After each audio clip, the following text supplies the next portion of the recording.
Hey, this is Sasha. Thanks for joining me in today's video. And what I want to share with you in this episode is, should you go ahead and write your blog, or should you create videos and maybe convert your videos into blog content? Stay tuned. I'll give you some insight in this episode.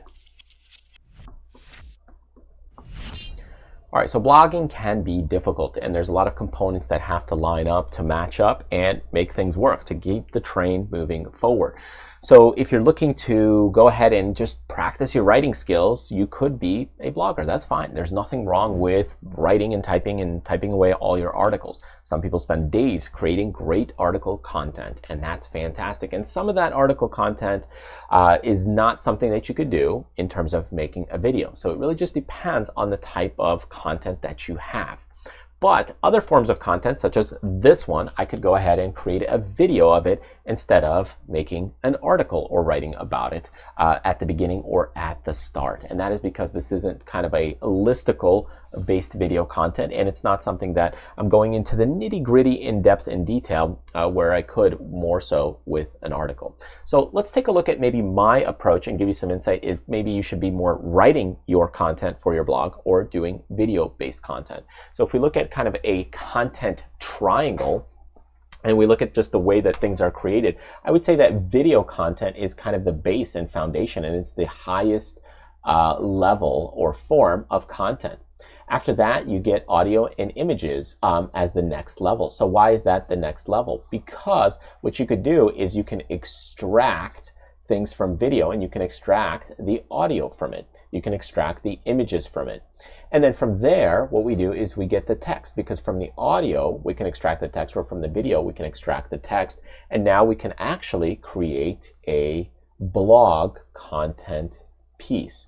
So as I look into this, I can have text, I can have images and more text, and I can even have a podcast playing here. So I could have an MP3 and even a video based at the top. And now I've got myself a blog form of content with multiple mediums. Why would I do something like this?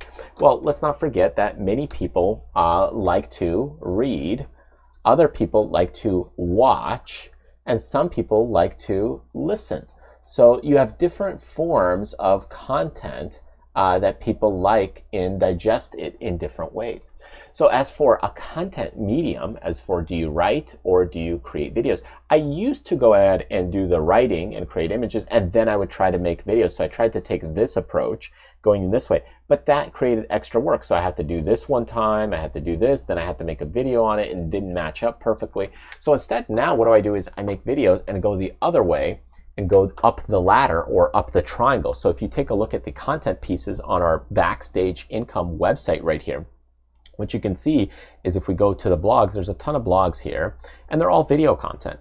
And then what we do is we take one of those video contents, we put the video at the top. There usually is a podcast here, this one doesn't have it, but then we convert it into text. Basically, one of my assistants, we pay them to convert the text from the video directly into a blog, and then they incorporate some of the screenshots directly from the video into that content piece, and now you've got yourself a blog content piece that works. So anyways, that's the way we do it. Now, what's the downside of doing it this way? Well, the downside is I can't be as in depth in a content piece where I'm on video, because I can't go into the numbers and statistics and break it down by table unless I show it, and then writing that out takes a lot of time. So certain article pieces are a little more difficult, but the advantage is we can pump out content a lot quicker and it's faster.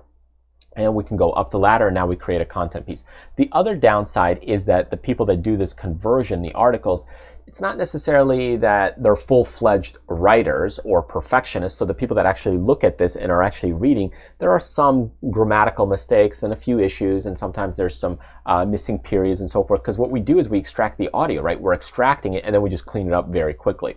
We're not spending as much time, because the majority of people are either going to watch the video or they're skimming articles. Very few people are actually looking at the nitty-gritty details when it comes to that. So for our purposes, we don't go into as much depth as in the writing part as we may in the video and so forth. So we're just looking to have all aspects And here's one of the examples with the podcast. So we're just trying to hit all aspects of the content piece rather than having it be perfect in all areas. So in my opinion, done is better than none, because some people, they try to take this article and they make it full-fledged perfect, and then you got like what, 4 views on it in a month, and that's just not an appropriate way to make business with the blog side.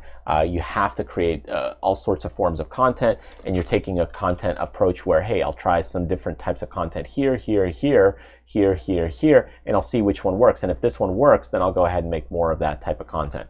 It's just taking a test and see approach. You're looking at it from a series, from a bigger perspective on what makes sense. So anyways, I hope that gives you an idea of my approach to creating content. Yes, some people want higher grade, higher quality content on the free side, where they're putting out the free content. In my perspective, and from what I've seen over the years, is just getting something out at the beginning, because 80-90% of the people aren't going to be your customers. They're originally your buyers or viewers, but then the 10% are your buyers, and for that's where we focus more in some of the longer form content, or looking at video courses, and those kinds of things are much more in depth as for the production value goes.